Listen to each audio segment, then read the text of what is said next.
Идвам от тъмните улици, изградил улични навици. Ледено студено, кален в пламъци.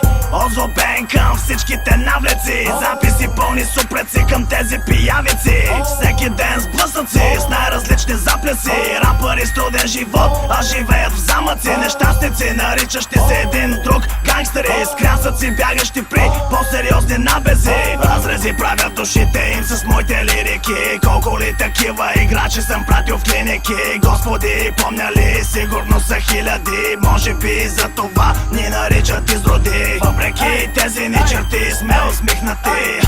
От жените към действия потикнати. Вежливи реплики към всички красавици, а на тези отдолу хлабави без намеци. Това не е земетресение, това е стилът, който олицетворява това да бъдеш супер твърд. И всеки път врагът е стъписан от звукът, който кара тъпанчетата му да кървят. Стилът е крънк, името е Джентаро. Директен телепорт от рая в уличния ад направо. Това е моя свят, добре дошъл в него. Улиците ще заглушат голямото ти его. Ти си като говедо пред заколение.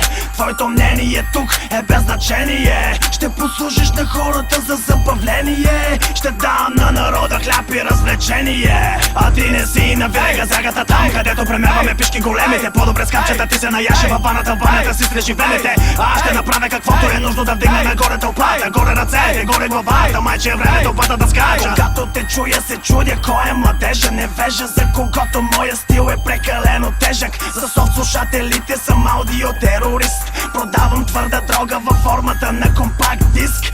Или дори съвсем петройки. На девойки като теб го набивам без опойки. Но това е защото ти си прекалено мека. Аз умея дори в тежки ритми да съм лек. Респект за спек като теб няма. Имиджът ти е измама. Живееш с мама, голяма драма.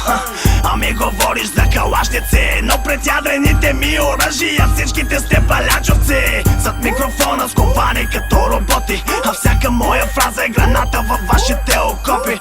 На марша ми замириса. Спокойно бро, това е клубен трак, а ти не си готов за тиса.